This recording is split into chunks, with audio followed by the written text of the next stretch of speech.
I'd love to be an usher at the Astor. I'd wear a paisley waistcoat and bow tie. Me life would be complete, showing ladies to their seat and tearing up the tickets as the couples pass me by. I'd love to be an usher at the Astor. I could get a tram right to the door. I'd forget about me cares as I tiptoed up the stairs to feed the little fishes on the mezzanine floor.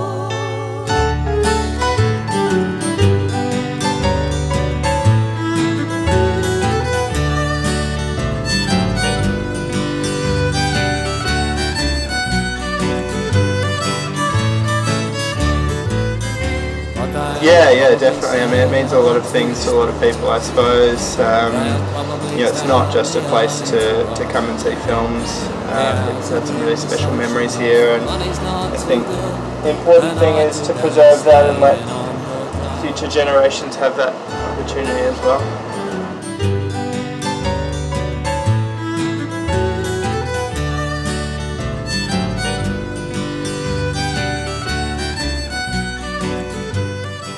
I'm Paul Harris and I'm the director of the St Kilda Film Festival, and I have been for several years now. And our festival is based in the city of Port Phillip, which traditionally has been quite a unique cultural precinct in Melbourne. There are some fantastic theatres in the precinct, including the beautiful Astor Theatre as well as the Palais. And I guess at the present we're very concerned about the future of the Astor. My name's Tara Judah. I'm the personal assistant to George Florence, who is the proprietor of the Astor Theatre and has been the proprietor here since 1982. But it's a very small knit team. There's essentially kind of three of us who sort of are involved in the daily running for a very, very big scale business that is a very popular place.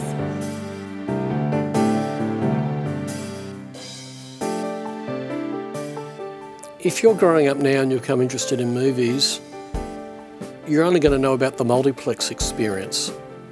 And when you go to a multiplex, it can be very impersonal. Whereas when you go to the Astor, you're going to a picture palace. You're going to a kind of traditional experience which doesn't exist all that often. The Astor is the last theatre of its kind left in Melbourne. In fact, the old picture palaces around the world are starting to disappear. And I like to think of when I go to the Astor, it's a bit like going down in a submarine. It's an immersible experience. So you're going down underwater and you're going into a very unique experience. So the programming process is quite involved. It takes pretty much half of every calendar to program the next calendar. We start when you get to the crease. Recently we installed a Barco 4K digital projector which has alleviated some of those issues because previously we could only run 35mm and 70mm film prints. Being able to run digital as well as film prints enables us to run a number of titles that previously no film prints were in existence for. So Marzipan's decided to join us. She often does this. So basically we select what we can. Our preference is always to show whatever's available on 70mm and 35mm. Sometimes that's not possible. We're very interested in showing the highest possible digital quality, but we are very much committed to film and to continuing showing and distributing film. The issue there, of course, being that there are very few cinemas now that are still capable of doing so. The Astor Theatre, I think more than ever, really need to be continuing to show film before it's completely lost. It would be a great shame not to be able to see these beautiful film prints. I know some of them are a little bit worn, but that's the history of the film and the history of the celluloid as it's run through projectors so very many times. So I think that adds to the experience. We're one of only 2 cinemas in Australia that present 70mm films.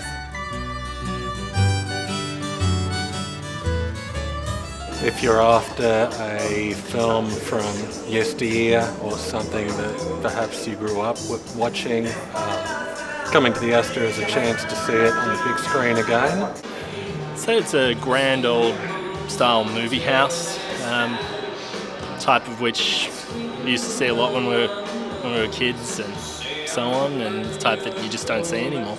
It's your classic style cinema where you actually get to to watch the double feature and have a proper intermission and stuff like that, rather than your kind of factory line megaplex type thing, which most other cinemas have become. You know, it's just like it's a lot more like, you know, like going to the cinema was when you were a kid. Everything, I think. Yeah, I love it. Well, what would replace it? I mean, seriously, I mean, how many cultural icons do you want to destroy? Melbourne's already boring enough. Like, it just keeps getting more boring, the more things they take away, so, you know.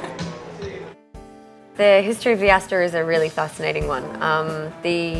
In the late 1800s and early 1900s, St Kilda was a really burgeoning arts precinct, and there were lots of things going on here. You know, the Astor once upon a time wasn't actually that unique. There were lots of Art Deco cinemas around the place. The car park opposite Windsor train station used to be one.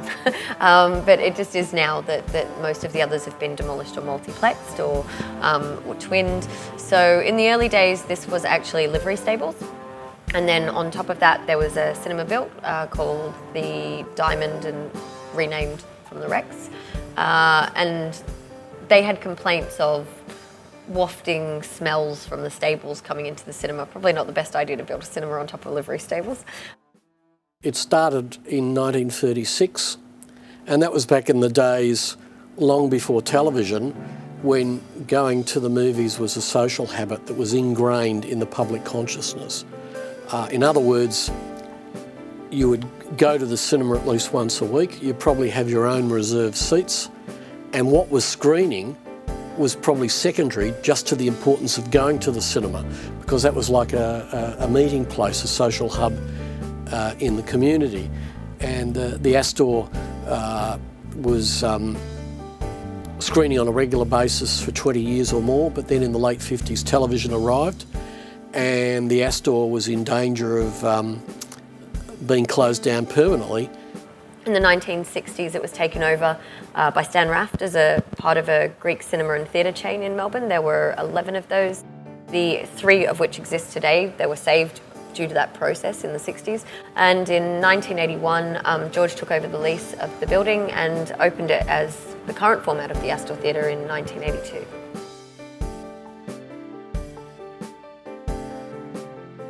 The irony now is the Astor audience, a lot of them are sitting at home watching DVDs or Blu-rays, but because of the problems that have occurred and the doubts about the longevity of the Astor, there's been a real groundswell of community agitation to make sure that whatever happens to the Astor will continue to operate as it has, and I support that. The struggles for the Astor apparently continue. We presently have a lease that runs till 2015. Our current landlord, St Michael's Grammar School, have different intentions long term for the Astor Theatre, or rather for the building that houses the Astor Theatre. The Friends of the Astor launched a Protect the Astor campaign to raise awareness and support for the theatre, and to hopefully show St Michael's Grammar School that lots of people in the community really love this place and want it to stay as it is. They want there to be Astor calendars for years to come. They want there to be marzipan and the Astor cat with the home sitting on people's laps during the film. You know, they want to come and experience the atmosphere that is here now. I love the Astor. Stay out of trouble. Since the campaign launch date, which was a great success, and we had a full house with, you know, literally more than 1,000 people here. Since that day, there's been some attempts at negotiation, and the school have suggested that they might be interested in selling the building, which is a positive step. Look, I think there's so much public support behind it that I think they'll find a resolution to keep it open. I'm not sure how that's going to happen, but pretty confident that there'd be too much backlash for it to close. It's too special to Melbourne and to so many people that I think they'll find a way. I think it's important that we celebrate culture communally, and if we lose that, then we're going to turn into a very introspective society. We are locked into our homes, in front of our computers, and we don't socialise. A lot of people interested in sport would prefer to watch it on TV. numbers of people going to church is down, but people love going to the movies and they love doing it as a social group. How do you replicate that unique feeling of sitting in a big auditorium with a whole lot of people who are strangers but sharing your vision? When you sit in the theatre and the lights go down and the curtain opens up, there's a special thrill of anticipation. A lot of the times you get let down, but that doesn't matter. The point is you feel you're going to be in for something special, and while you have that feeling, I'll continue to watch movies. I'd love to be an usher at the Astor. I'd get to see me movies for free. I'd be happy to be seen beside the popcorn machine, sticking walnuts on the ice creams would be just the job for me. I'd love to be an usher at the Astor.